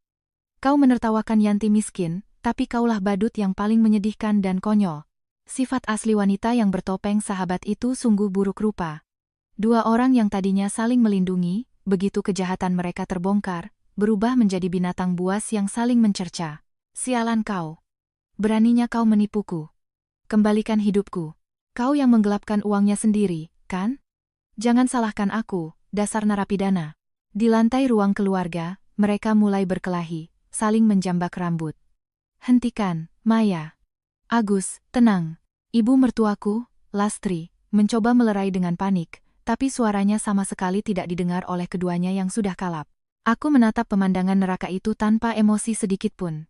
Suami dan sahabat yang kupercaya ternyata adalah manusia yang begitu bodoh, buruk rupa, dan tidak tertolong. Tidak ada ruang untuk simpati sedikitpun. Aku hanya diam menyaksikan mereka tenggelam ke dalam rawa yang mereka gali sendiri. Diamku justru semakin menonjolkan kekonyolan mereka yang berteriak-teriak. Bu Yanti, pertunjukan yang lebih menyedihkan dari ini tidak sanggup saya tonton lagi. Mari kita akhiri. Kenzi berdiri di sampingku dan berkata dengan tenang. Tepat setelah itu, polisi. Buka pintunya. Duk. Pintu depan digedor dengan kasar. Hik. Agus melompat kaget dan Maya pun mundur dengan wajah pucat. Pak Gunawan berjalan ke pintu depan dan membukanya. Beberapa polisi berseragam dan detektif yang masuk, melihat kondisi ruang keluarga dan sedikit mengerutkan kening. Bapak Gunawan dari PT Toga Sembada, ya? Surat perintah penangkapan atas tuduhan penggelapan dana dalam jabatan sudah keluar. Pria yang itu, benar? Ya, benar. Para detektif dengan wajah tegas mendekati Agus yang merangkak. Tunggu. Saya ditipu oleh wanita ini. Tidak ada alasan. Lengannya dicengkeram dan ia dipaksa berdiri. Agus, dengan wajah penuh keputusasaan, menoleh ke arahku dan mulai memohon dengan menyedihkan sambil menangis. Yanti, tolong. Bantu aku. Aku hanya punya kamu. Kalau aku ditangkap, kau juga akan jadi istri seorang kriminal. Apa kau tidak apa-apa dengan itu? Mendengar kata-katanya yang egois sampai akhir, aku tersenyum dingin. Istri seorang kriminal? Apa yang kau bicarakan, Agus? Kau lupa. Kemarin kau sendiri yang membawanya. Aku menunjuk dokumen berpinggiran hijau yang masih tergeletak di meja. Surat cerai yang kau tanda tangani dan Maya menjadi saksinya. Pagi ini, sebelum datang ke sini, aku sudah memasukkannya ke kantor catatan sipil. Artinya, kita sudah bukan siapa-siapa lagi. Apa? Dari mulut Agus keluar suara kosong. Surat cerai yang ia siapkan sendiri untuk mengusirku, ternyata menjadi bumerang yang mencekik lehernya sendiri. Bawa dia. Atas perintah dingin detektif, Agus yang diborgol diseret keluar. Maya juga dicengkeram lengannya oleh detektif lain. Anda juga ikut ke kantor untuk diperiksa. Dan diseret keluar sambil menangis. Saya korban. Blam. Pintu depan ditutup, dan keheningan kembali menyelimuti ruang keluarga. Yang tersisa hanyalah aku, Kenzi, Pak Gunawan, dan ibu mertuaku, Lastri, yang tertinggal sendirian di tengah ruang keluarga, tidak mengerti apa yang terjadi. Yanti. Lastri mendekatiku sambil tersenyum canggung. Agus memang melakukan hal bodoh, ya. Tapi dengan begini kita jadi berdua saja, kan? Dari awal ibu juga sudah pikir Yanti lebih baik daripada perempuan menor itu. Mulai sekarang kita tinggal berdua di apartemen luas ini, ya. Meskipun putranya baru saja ditangkap, ibu mertua ini dengan licik mencoba menumpang pada aset dan apartemenku. Melihat sosoknya yang serakah dan bodoh, aku merasa jijik dari lubuk hati, dan membuka mulut untuk memberitahukan fakta terbesar padanya. Ibu mertua. Sepertinya Anda masih belum mengerti situasi Anda, ya? Anda juga. Berakhir di sini. Rahasia yang Anda sembunyikan dari saya selama 10 tahun terakhir. Apa Anda pikir saya tidak tahu? Mendengar kata-kataku, wajah ibu mertua itu berkedut. Target selanjutnya adalah ibu mertua yang serakah ini. Blam. Pintu depan ditutup, Agus dan Maya telah dibawa oleh polisi. Keheningan seperti setelah badai berlalu menyelimuti ruang keluarga. Yang tersisa hanyalah aku, Kenzi, Pak Gunawan, dan ibu mertuaku, Lastri, yang tertinggal sendirian di tengah ruangan, sama sekali tidak mengerti situasi. Yanti. Lastri mendekatiku sambil menggosok-gosokkan tangan dan tersenyum canggung. Agus memang melakukan hal bodoh, ya. Tapi dengan begini kita jadi berdua saja, kan? Dari awal ibu juga sudah pikir kamu lebih baik daripada perempuan menor itu. Lupakan saja Agus, mulai sekarang kita tinggal berdua di apartemen luas ini, ya. Meskipun putra kandungnya baru saja diborgol dan dibawa pergi, ibu mertua ini dengan licik mencoba menumpang pada aset dan apartemenku. Melihat keserakahan dan kebodohannya yang luar biasa, aku merasa jijik dari lubuk hati, namun aku membuka mulut untuk memberitahukan fakta terbesar padanya. Ibu, sepertinya Anda masih belum mengerti situasi Anda, ya? Anda juga. Berakhir di sini. Rahasia yang Anda sembunyikan dari saya selama 10 tahun terakhir. Apa Anda pikir saya tidak tahu? Mendengar kata-kataku, wajah Lastri berkedut. Rahasia? Apa maksudmu, Yanti? Di antara keluarga kita tidak ada rahasia, kan? Lastri mencoba mengelak dengan wajah tegang. Ini tentang saat almarhum bapak mertua meninggal 10 tahun yang lalu. Suaraku yang tenang namun tegas membuat bahu Lastri tersentak. Bapak mertua meninggal dengan meninggalkan banyak utang karena bisnisnya gagal. Jadi Anda menangis pada kami, mengatakan tidak bisa hidup hanya dengan uang pensiun janda. Saya, dengan niat untuk sedikit membantu Anda, selama 10 tahun ini berhemat tanpa membeli baju atau kosmetik untuk diri sendiri, dan mengirimkan 5 juta rupiah setiap bulan dari gaji paruh waktu saya. Totalnya menjadi 600 juta rupiah. Iya, benar. Makanya ibu sangat berterima kasih pada Yanti. Bohong, kan? Satu kataku yang tajam memotong ucapan Lastri. Saya sudah meminta Mas Kenzi untuk menyelidiki latar belakang dan riwayat rekening ibu. Bapak mertua tidak punya utang sepeser pun. Justru, beliau meninggalkan asuransi jiwa sebesar 3 miliar rupiah dan tanah rumah keluarga yang bagus itu, kan? Wajah Lastri perlahan berubah menjadi pucat pasi. Aku melanjutkan tanpa ampun. Uang 3 miliar itu, Ibu apakan? Ibu habiskan semua hanya dalam beberapa tahun untuk pergi ke klub malam dan foya-foya dengan pria panggilan, kan? Sama seperti penggelapan dana Agus dan kebiasaan Maya, kalian benar-benar mirip, membuatku mual. Lastri yang benar-benar tersudut, gemetar selama beberapa detik. Tapi kemudian, ia menatapku dengan mata penuh kebencian, dan menunjukkan sifat aslinya yang buruk rupa dengan berteriak. Terus kenapa? Lastri menghentakkan kakinya ke lantai dengan gila. Beraninya perempuan miskin lulusan SMA sepertimu menceramahiku. Bagaimana aku menggunakan uang suamiku itu urusanku. Lagi pula, kamu itu perempuan rendahan tanpa latar belakang dan pendidikan. Cukup pantaslah kamu bekerja keras mengirimiku uang. Gaji paruh waktumu yang kau dapatkan dengan susah payah itu jadi uang sampanye untuk host favoritku. Harusnya kau merasa terhormat sudah dapat ucapan terima kasih. Ibu mertua yang membalas kebaikan dengan kejahatan, bahkan menertawakan jerih payahku. Meskipun putranya baru saja ketahuan menggelapkan dana, tidak ada tanda-tanda penyesalan sama sekali. Aku tidak menunjukkan emosi apapun di wajahku, hanya menatap kegilaannya dengan tatapan sedingin es. Tidak ada gunanya membalas. Keheninganku yang dalam dan berat perlahan mengikis kepercayaan dirinya. Apa lihat-lihat? Tidak bisa menjawab, ya. Pokoknya aku tidak akan pernah pergi dari rumah ini. Meskipun Agus tidak ada. Kau punya kewajiban untuk merawatku seumur hidup. Kewajiban? Tidak. Anda tidak punya hak seperti itu. Kenzi, yang sejak tadi diam, menghela napas dengan sangat jengkel. Bu Yanti, tadi ada telepon. Mereka sudah tiba di bawah. Baik. Persilakan masuk. Melihat percakapanku dengan Kenzi, Lastri memasang wajah curiga. Tiba di bawah? Siapa? Polisi lagi? Permisi. Dari pintu depan yang masih terbuka, 2 orang pria tak dikenal berjas hitam masuk. Di dada mereka tersemat lencana pengacara. Di belakang mereka, muncul satu sosok tak terduga lainnya. Bibi. Lastri menjerit tertahan. Yang muncul adalah kakak perempuan dari almarhum ayah mertuaku, yang berarti adalah bibi dari pihak suaminya. Bibi dari keluarga besar yang tegas itu selalu memandang rendah Lastri yang suka foya-foya, dan merupakan orang yang paling ditakuti Lastri di dunia ini. Lastri, kamu sudah melakukan hal yang tidak bisa diperbaiki lagi. Bibi itu menatap Lastri dengan suara sedingin es.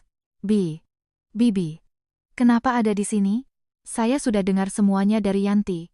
Kamu menghabiskan warisan adik saya untuk main laki-laki, dan bahkan dengan seenaknya menjadikan tanah rumah peninggalan adik saya sebagai jaminan ke rentenir sampai hampir disita, kan? Lastri membuka mulutnya dengan bingung. Ya, setelah menghabiskan warisan 3 miliar, ia terjerat utang yang menumpuk karena terus-menerus memberikan uang pada pria panggilan dengan menggadaikan tanah rumahnya. Bapak-bapak pengacara, wanita ini adalah aib keluarga kami. Tidak perlu ada ampun secara hukum. Atas pernyataan tegas bibinya, salah satu pria berjas maju selangkah. Ibu Lastri, rumah Anda sudah disita oleh kreditur. Mulai hari ini, Anda benar-benar kehilangan tempat untuk pulang. Selain itu, masih ada utang dalam jumlah besar yang tersisa. Bohong. Tidak mungkin. Kehilangan rumah? Terus aku akan bagaimana? Lastri, yang akhirnya mengerti situasi putus asanya, panik total dan mencoba merangkulku. Yanti, tolong. Aku akan tinggal di rumah ini bersamamu. Jangan sentuh aku. Aku menepis tangannya dengan dingin dan berkata dengan suara kejam. Ibu, akan kuberitahu bagaimana nasib orang yang membuang papan nama almarhum ayah saya bersama sampah.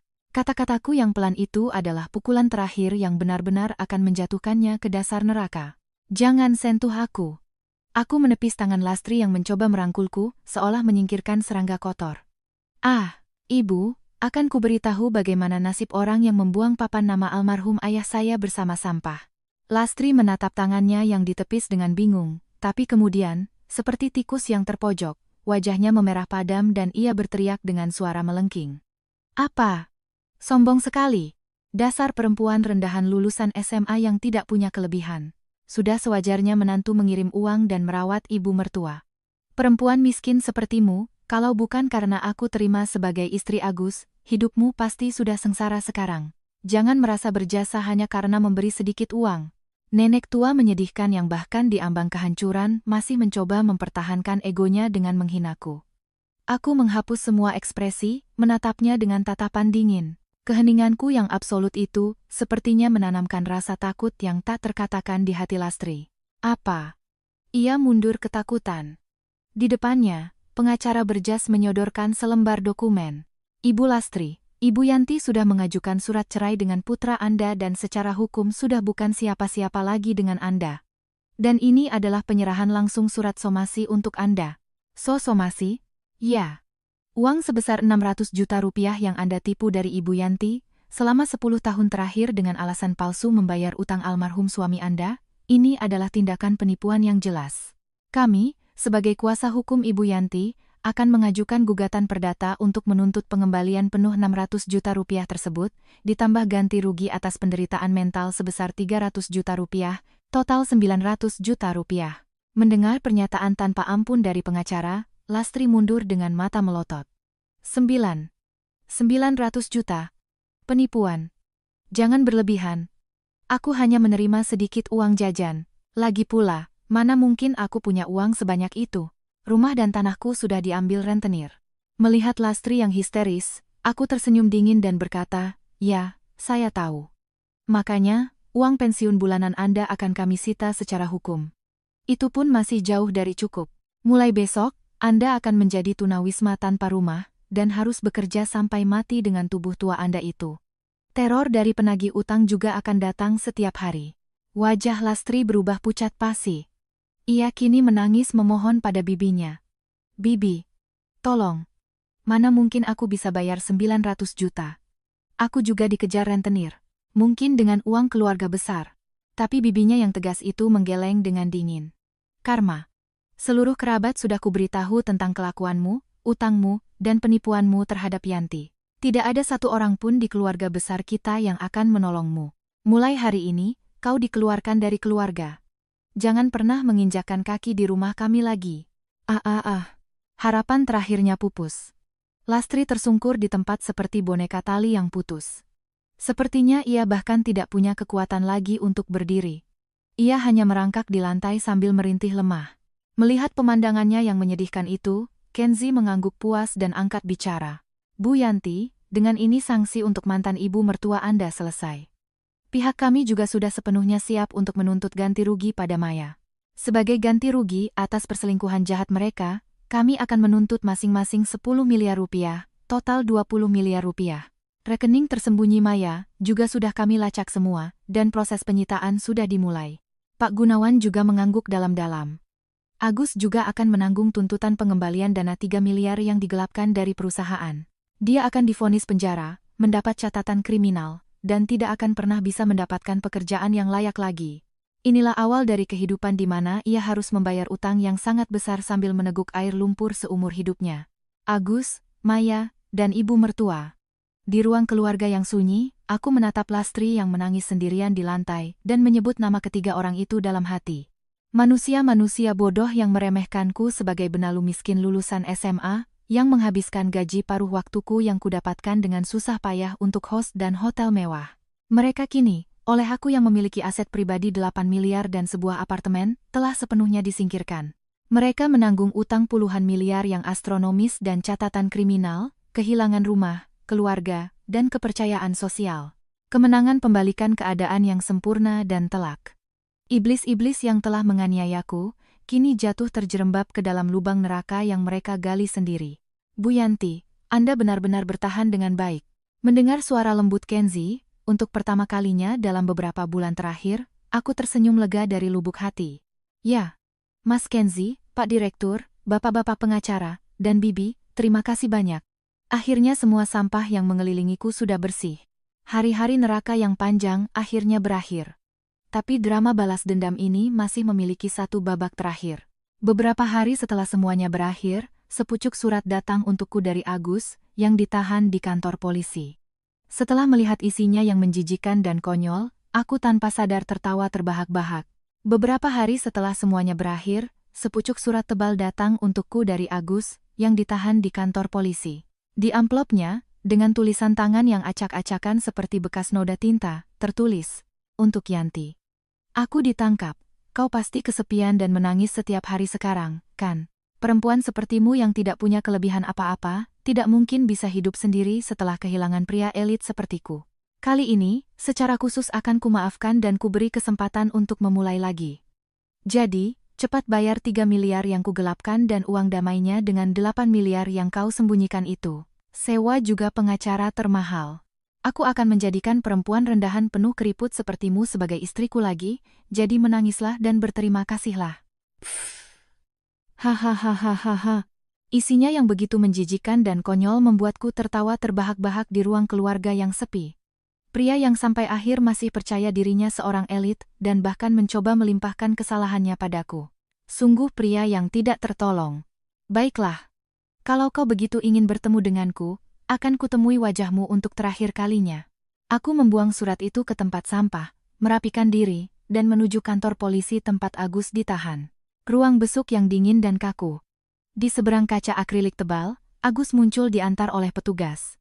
Dengan janggut yang tidak dicukur dan mengenakan kaos abu-abu lusuh, penampilannya sama sekali tidak menyisakan bayangan seorang pria yang bergaya elit. Hanya seorang pria parubaya yang menyedihkan. Tapi begitu melihatku duduk di depannya, mata Agus kembali memancarkan cahaya sombong dan hina. "Kau datang juga, Yanti. Nah, kan? Ternyata kau tidak bisa hidup tanpaku." Agus mencondongkan tubuhnya dengan angkuh, melontarkan ludah ke kaca akrilik sambil berkata, "Kau bawa uangnya, kan? Kalau kau keluarkan aku dari sini, akan kujadikan kau istriku lagi dan kunaikahi. Aku akan memungut nenek-nenek tidak menarik dan miskin sepertimu. Berterima kasihlah dan bayar semua uang yang kugelapkan dengan tabunganmu." Pria menyedihkan yang bahkan di ambang kehancuran masih mencoba mempertahankan egonya dengan menghina dan meremehkanku. Aku tidak mengubah ekspresi sama sekali, hanya menatap Agus dengan tatapan dingin. Tidak ada gunanya membalas. Seperti mengamati kotoran di pinggir jalan, aku hanya menatap matanya dalam diam. "Woi, apa lihat-lihat? Cepat jawab." "Hei, kau tidak dengar. Kau itu bergantung pada uangku, kan? Makanya ku bilang akan kumaafkan." Diamku yang absolut membuat Agus perlahan berkeringat dingin di dahinya, dan nada suaranya melemah. 10 detik, 20 detik. Keheningan yang menyesakkan menguasai ruang besuk. Akhirnya, aku membuka mulut dengan suara sedingin es. "Agus, aku datang ke sini bukan untuk menolongmu. Aku datang untuk memberitahumu kebenaran." "Kebenaran?" "Ya. Hari ini aku meminta seseorang yang dipanggil untuk dimintai keterangan oleh polisi untuk datang bersamaku. Silakan masuk." Saat aku berkata begitu dan menoleh ke belakang, pintu ruang besuk terbuka dan seorang pria muda masuk. Wah, pertama kali ke kantor polisi, ternyata biasa saja, ya. Rambut pirang, aksesori mencolok, dan seluruh tubuhnya dibalut merek-merek mewah. Pemuda bergaya host itu. Kemunculan sosok yang tak terduga itu membuat Agus membelalakan mata kebingungan. Siapa dia?" "Yanti, apa maksudmu?" Pemuda itu berdiri di depan kaca akrilik, menatap wajah Agus lekat-lekat, lalu tersenyum jahil. "Salam kenal, Om. Saya Leo dari Luminas SCBD. Yah, saya mau berterima kasih langsung sama Om." "Leo? Luminas?" Host yang memperkenalkan diri sebagai Leo itu tanpa ampun menampar wajah Agus dengan fakta pembalikan yang mengejutkan. "Uang 3 miliar yang Maya kasih ke saya. Ternyata semua itu uang yang Om gelapkan dari perusahaan, ya?" "Wah, serius, saya berterima kasih banget, Lo. Berkat uang penggelapan Om, saya bisa jadi nomor 1 tahunan tahun lalu." Seluruh darah di wajah Agus surut seketika. "Maya itu, di klub selalu memeluk saya sambil menertawakan Om, Lo." Pria parubaya botak itu, cuma digombalin sedikit langsung menggelapkan uang perusahaan buat saya. Gampang banget ditipu, ATM menjijikkan yang berguna, katanya. Agus menempel ke kaca akrilik, mulutnya ternganga seperti ikan mas. Ia benar-benar percaya bahwa Maya mencintai aku yang elit. Akulah yang menyelamatkannya dan menggelapkan uang perusahaan. Tapi kenyataannya, ia hanyalah dompet sekali pakai agar Maya bisa membiayai host mudanya. Bohong. Maya mencintaiku. Aku ini elit. Elit T. Jangan bercanda, Om kriminal. Yah, nikmati saja waktu di penjara sambil merenungi kontribusi Om pada penjualan saya, ya. Sampai jumpa. Leo keluar dari ruang besuk sambil tertawa terbahak-bahak. Yang tersisa hanyalah Agus, yang harga diri dan martabatnya sebagai pria telah hancur total, nyaris pingsan karena putus asa. Apa kau sudah mengerti betapa konyolnya dirimu sebagai badut? Aku perlahan berdiri dan menatapnya. Kau menanggung ganti rugi 10 miliar pada Maya dan 3 miliar pada perusahaan. Ibu mertua menanggung ganti rugi penipuan 900 juta padaku. Kalian bertiga akan menjalani kehidupan di neraka utang sambil meneguk air lumpur seumur hidup. Menderitalah dalam waktu yang lama. Yanti. Tunggu. Aku hanya punya kau. Selamat tinggal, Agus Sinarapidana. Jangan pernah masuk ke dalam hidupku lagi. Aku berbalik dan berjalan menuju pintu ruang besuk. Yanti, tunggu. Jangan tinggalkan aku. Dari belakang, terdengar suara memilukan Agus yang menangis meraung-raung sambil menggedor-gedor kaca akrilik seperti orang gila. Dengan suara merdu itu sebagai latar belakang, aku meninggalkan kantor polisi tanpa menoleh sedikit pun. Di luar kantor polisi, langit biru cerah tanpa awan membentang. Angin sepoi-sepoi yang menandakan akhir musim panas membelai pipiku. Saat itu, belenggu yang telah membebaniku selama 20 tahun benar-benar lenyap. Selesai. Semuanya sudah selesai. Aku menarik napas dalam-dalam, bersiap untuk melangkah ke kehidupan baru. Saat itu juga, sebuah mobil mewah berwarna hitam meluncur dengan tenang di depanku. Jendela kursi belakang turun perlahan, dan yang muncul dari sana adalah Kenzi. Bu Yanti. Mas Kenzi. Kenapa di sini? Kenzi turun dari mobil dan menatapku dengan tatapan yang belum pernah kulihat sebelumnya, sedikit tegang namun serius. Selamat atas penyelesaian balas dendamnya. Sebenarnya, hari ini saya datang untuk menjemput Anda. Ada sesuatu yang sangat ingin saya tunjukkan pada Anda. Sesuatu yang ingin ditunjukkan padaku? Kenzi dengan lembut mengulurkan tangannya. Di ujung tangannya yang kugenggam, pemandangan yang kulihat adalah sebuah keajaiban yang begitu mengharukan, yang akan mengubah hidupku dari akarnya di ujung balas dendam ini. Terguncang di kursi belakang mobil mewah yang empuk, aku menatap pemandangan kota yang berlalu dengan pandangan kosong. Kenzi yang duduk di sampingku, berbeda dengan ekspresi dinginnya tadi, kini memiliki wajah yang sangat tenang dan lembut. Mas Kenzi, kita sebenarnya mau kemana? Tanyaku. Kenzi tersenyum kecil dan hanya menjawab, kejutan saat kita sampai nanti. Mobil akhirnya keluar dari hiruk-pikuk kota dan menanjak ke sebuah bukit di tepi laut yang beraroma angin. Mobil berhenti di sebuah restoran putih indah yang berdiri di atas bukit dengan pemandangan laut yang luas. Restoran itu disewa penuh, tidak ada pengunjung lain. Di depan meja kami, laut senja yang mulai berwarna oranye terhampar tak berujung. Indah sekali. Saat aku tanpa sadar mengeluarkan suara kekaguman, Kenzi duduk di seberangku dan mulai berbicara dengan tenang. Bu Yanti, terima kasih atas perjuangan Anda selama ini. Rantai yang membelenggu Anda sudah tidak ada lagi. Ya, ini semua berkat bantuan Mas Kenzi. Saya benar-benar tidak tahu harus berterima kasih seperti apa. Saat aku membungkuk dalam-dalam, Kenzi menggelengkan kepala. Justru saya yang ingin berterima kasih. Keberanian dan kekuatan Anda yang pantang menyerah telah menyelamatkan saya juga. Makanya, hari ini ada sesuatu yang sangat ingin saya sampaikan pada Anda. Melihat tatapan serius Kenzi, aku tertegun dan mengangkat wajah. Ia sedikit menunduk malu, lalu akhirnya mengucapkan fakta mengejutkan yang akan mengubah hidupku dari akarnya. Bu Yanti, yang selama ini saya sukai, bukanlah Maya, melainkan Anda.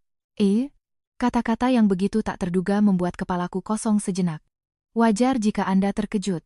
Sebenarnya, saya satu SMA dengan Anda berdua. Saya di kelas sebelah, jadi mungkin Anda tidak tahu. Tapi saya selalu tertarik pada Anda, petugas perpustakaan yang selalu diam membaca buku di dekat jendela. Di antara gadis-gadis yang populer, hanya Anda yang terlihat anggun dan cantik. Saya? Ya. Tapi sebelum saya sempat menyapa, Anda sudah mulai berpacaran dengan Agus. Saya yang patah hati, kemudian karena selalu bersama Anda, akhirnya berpacaran dan menikah dengan Maya. Itu adalah kesalahan terbesar dalam hidup saya. Kenzi tersenyum masam, lalu dengan lembut menggenggam tanganku yang ada di atas meja dengan kedua tangannya. Tangannya terasa sangat hangat. Melihat Anda semakin kehilangan senyum dan menderita di sisi Agus benar-benar menyakitkan. Tapi selama beberapa bulan terakhir ini, saat kita berjuang bersama melawan mereka, saya menjadi yakin. Wanita yang ingin saya lindungi dan jalani sisa hidup saya bersamanya hanyalah Anda, Bu Yanti. Kenzi mengeluarkan sebuah kotak beludru kecil dari saku jasnya dan membukanya dengan lembut di depanku. Di dalamnya, ada sebuah cincin berlian indah yang berkilauan memantulkan cahaya senja. Saya tidak akan meminta Anda untuk segera menikah. Tapi, maukah Anda memulai hubungan dengan saya terlebih dahulu? Saya ingin mendukung kehidupan Anda selanjutnya dari tempat yang paling dekat. Saya tidak akan pernah lagi membiarkan Anda bersembunyi di balik bayang-bayang siapapun. Saya akan membuat Anda menjadi wanita paling bahagia di dunia. Saat mendengar kata-kata itu, air mata sebesar biji jagung mengalir deras dari mataku. Selama 20 tahun, aku dihina sebagai orang miskin, bodoh, tidak menarik oleh Agus dan ibu mertua, diperlakukan seperti budak. Aku menekan diriku sendiri, membekukan hatiku untuk bertahan. Tapi ternyata ada orang yang melihat diriku yang sebenarnya sejak dulu. Ada orang yang dengan tulus menerima dan mencintaiku. Mas Kenzi, apa saya pantas? Anda yang saya inginkan. Saya tidak bisa memikirkan orang lain selain Anda. Mendengar kata-kata Kenzi yang kuat dan lembut, aku menutupi wajahku dan menangis terseduh-seduh seperti anak kecil. Itu adalah air mata hangat di saat belenggu masa lalu benar-benar terhapus dan hatiku terlahir kembali. Beberapa bulan telah berlalu. Ketiga iblis yang mencoba menjerumuskanku ke neraka telah menemui akhir yang setimpal dengan perbuatan mereka. Agus divonis penjara karena penggelapan dana dan dijebloskan ke lembaga pemasyarakatan. Harga dirinya sebagai seorang yang merasa elit hancur berkeping-keping, dan kabarnya ia setiap hari bercucuran keringat melakukan pekerjaan kasar yang menghinakan. Tentu saja, bahkan setelah bebas, tidak ada perusahaan yang mau mempekerjakannya, dan utang ganti rugi yang sangat besar yang kutuntut menantinya seumur hidup. Maya. Untuk membayar ganti rugi 20 miliar dari Kenzi dan utang puluhan miliar di klub malam, kini bekerja siang malam di berbagai tempat, dari panti pijat hingga pabrik. Karena kurang tidur dan terus-menerus stres, kecantikannya yang dulu telah sirna tak berbekas, dan kabarnya penampilannya kini lebih tua 10 tahun dari usianya. Dan ibu mertuaku, Lastri, kehilangan rumah dan keluarga, dan setelah hidup dalam pelarian dari penagih utang yang menakutkan, akhirnya jatuh menjadi tunawisma.